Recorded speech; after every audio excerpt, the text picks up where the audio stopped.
नमस्कार दोस्तों, स्वागत है आप सभी का आज की क्लास में। सफलता मेहनत से मिलती है, किस्मत से नहीं। इसी सुविचार के साथ आज की क्लास हम शुरू करते हैं। उम्मीद है आप सब स्वस्थ होंगे और मन लगाकर पढ़ाई कर रहे होंगे। तो आज की क्लास में हम पढ़ेंगे प्रेजेंट परफेक्ट कंटिन्यूअस टेंस के फर्स्ट इंटरोगेटिव सेंटेंस के बारे में। तो चलिए हेडिंग डाल लेते हैं। प्रेजेंट परफेक्ट कंटिन्यूअस टेंस के फर्स्ट इंटरोगेटिव सेंटेंस यानी प्रथम प्रश्नवाचक वाक्य। तो पहले हम लिख लेते हैं परिभाषा यानी डेफिनेशन। वाक्य को हम कैसे पहचानेंगे?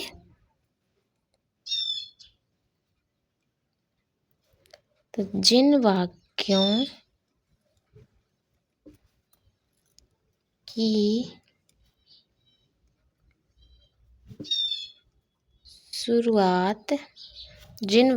की शुरुआत प्रश्नवाचक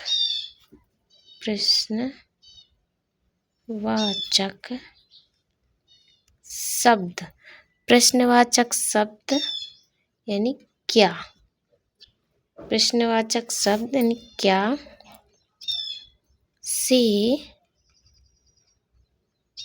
होती है। फर्स्ट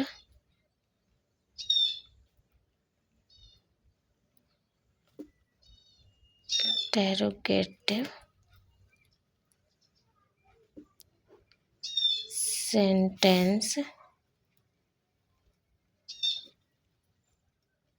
कहते हैं। जिन वाक्यों की शुरुआत प्रश्नवाचक शब्द हो लेकिन क्या शब्द हो, ऐसे वाक्यों को फर्स्ट इंटरोगेटिव सेंटेंस या प्रथम प्रश्नवाचक शब्द कहा जाता है। प्रथम प्रश्नवाचक वाक्य कहा जाता है। ठीक, अब हम लिख लेते हैं इसके नियम कि हम वाक्य को कैसे बनाएंगे।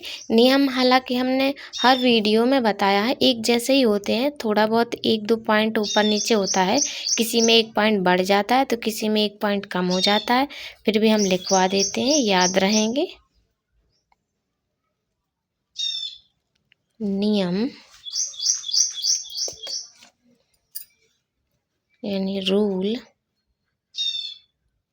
नियम को इंग्लिश में हम रूल कहते हैं। तो पहला है हमारा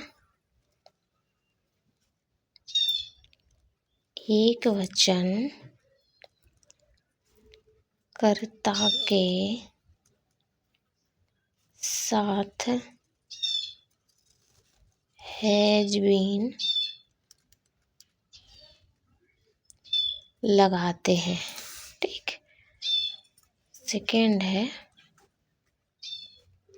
बहुवचन कर्ता के साथ हैव बीन लगाते हैं। थर्ड नंबर है मुख्य क्रिया में आईएनजी लगाते हैं। फोर्थ नंबर है दिए गए समय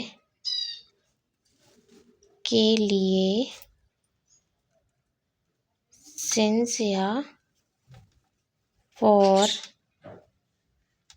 लगाते हैं। ये हमारे नियम हो गए। एक वचनकर्ता के साथ हैज बीन, बहुवचनकर्ता के साथ हैव बीन लगाते, मुख्य क्रिया में आईएनजी, दिए गए समय के लिए सिंस या फॉर लगाते हैं। निश्चित समय के लिए सिंस लगाएंगे, अनिश्चित समय के लिए फॉर लगाएंगे। ठीक, ये हमारे नियम हो गए। अब हम लिख लेते हैं सूत्र कि हम वाक्य को कैसे बनाएंगे। सूत्र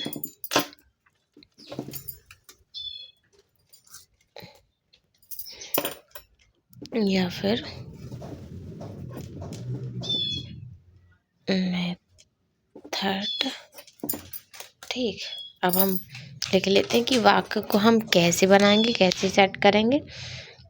जब वाक्य की शुरुआत में क्या शब्द यानी प्रश्नवाचक शब्द आएगा तो हम वाक्य जब ट्रांसलेट करेंगे तो क्वेश्चन वर्ड से करेंगे। तो पहले हमें लिखना है क्वेश्चन वर्ड जो आएगा उसको ट्रांसलेट हम करेंगे। तो सबसे पहले हम लिखेंगे हेल्पिंग वर्ब। पहले लिखनी है हमें हेल्पिंग वर्ब। जब ट्रांसलेट करेंगे तो हम सहायक क्रिया से शुरुआत करेंगे। हेल्पिंग वर्ब में हमें लिखना है हैज या फिर हैव, क्योंकि हमारी जो हेल्पिंग वर्ब है 2 पार्ट में है। हिंदी भी लिखवा देते हैं ताकि याद रहेगा। सहायक क्रिया हमारी जो हेल्पिंग वर्ब है वो है 2 पार्ट में है, हैज बीन और हैव बीन। तो पहले हमें हैज या हैव का प्रयोग करना है, फिर हमें लिखना है सब्जेक्ट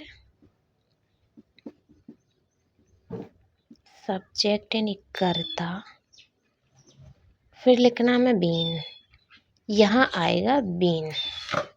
ठीक, इसके बाद आएगा हमारा मेन वर्ब, फिर आएगा आईएनजी, मुख्य क्रिया में आईएनजी, मुख्य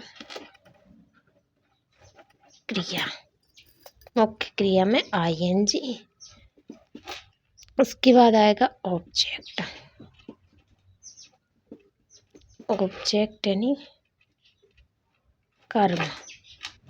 उसके बाद आएगा सिंस या फॉर। निश्चित या अनिश्चित समय देख के हमें सिंस और फॉर का प्रयोग करना है। उसके बाद आएगा टाइम, क्योंकि वाक्य में समय भी दिया गया होगा। उसके बाद आएगा अदर वर्ड, फिर आएगा क्वेश्चन मार्क।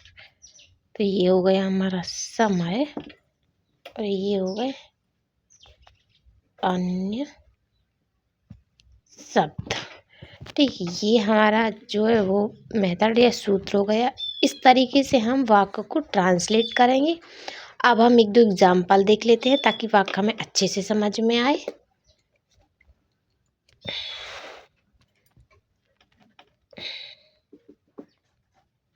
उदाहरण या एग्जाम्पल।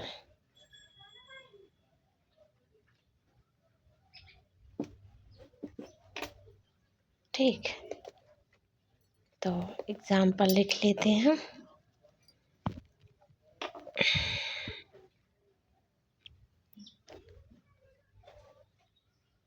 फर्स्ट नंबर है, क्या तुम बचपन से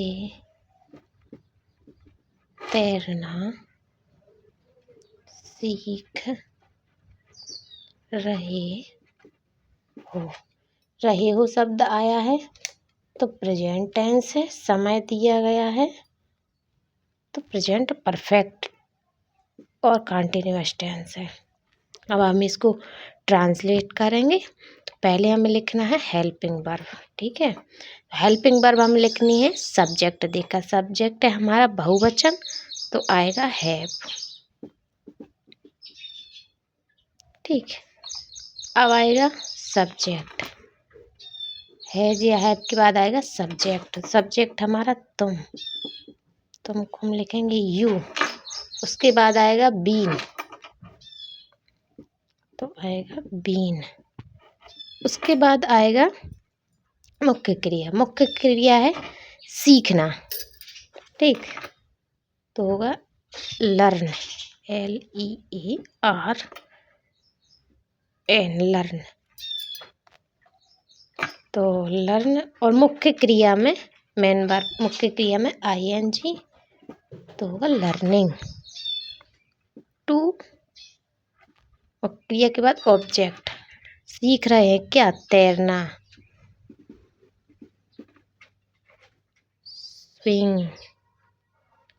स्विमिंग स्विमिंग, है ना। अब लिखना है ऑब्जेक्ट के बाद सिंस या फॉर। तो बचपन ये निश्चित समय है, तो आएगा सिंस। चाइल्डहुड, चाइल्डहुड यानी बचपन। एक दो एग्जाम्पल और देख लेते हैं। पहले हम एग्जाम्पल लिख लेते हैं, उसके बाद ट्रांसलेट करेंगे। सेकेंड नंबर है, क्या वह 2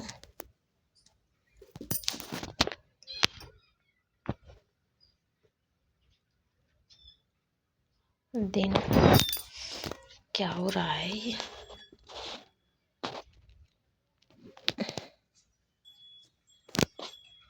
क्या हुआ है 2 दिन से लिख रहा है। थर्ड नंबर है, क्या वह कल से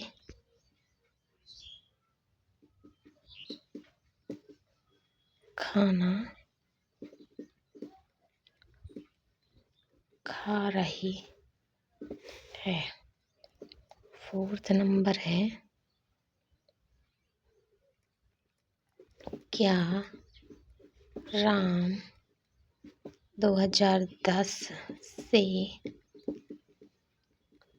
पढ़ाई कर रहा है। फिफ्थ नंबर का है, क्या अध्यापक 2 घंटे से पढ़ा रहे हैं। इसको हम ट्रांसलेट कर लेते हैं। पहले लिखना हमें हेल्पिंग वर्ब। हेल्पिंग वर्ब हमें लिखनी है सब्जेक्ट देखकर, तो आएगा हैज, फिर आएगा करता, ही, फिर आएगा बीन। मुख्य क्रिया है लिखना, तो WRIT। मुख्य क्रिया में ING, राइटिंग। अनिश्चित समय है, 2 दिन, कोई निश्चित नहीं है कौन सा दिन है, तो आएगा फॉर 2 days, क्वेश्चन मार्क। अगला है, पहले आएगा हेल्पिंग वर्ब। हेल्पिंग वर्ब एक वचन, हैज। करता है हमारा ही, वह, फिर आएगा बीन, और मुख्य क्रिया है खाना, ईटिंग, EATING। मुख्य क्रिया में ING, कर्म हो गया फूड। निश्चित समय है कल, सुबह शाम, कल दोपहर, ये निश्चित समय होते हैं इसके लिए। सिंस स्टडी, कल से स्टडी। अगला ट्रांसलेशन है, क्या राम 2010 से पढ़ाई कर रहा है, तो आएगा has Ram been reading, REE। मुख्य क्रिया में ING, 2010 निश्चित समय है, तो आएगा सिंस 2010। अगला एग्जाम्पल है, अध्यापक 2 घंटे से पढ़ा रहे हैं, तो आएगा has the TEACHER teacher been teaching, TEACHING। मुख्य क्रिया में ING, फॉर 2 HOURS आवर्स। 2 घंटे कोई निश्चित समय नहीं है, दोपहर के, सुबह की, शाम के, तो उसके लिए फॉर आया है।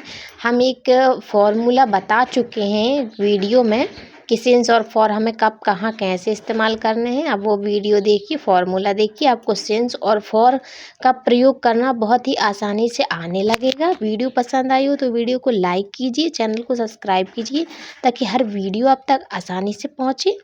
वीडियो आप लोगों को कैसी लगती है कमेंट में ज़रूर बताइएगा। Thank you.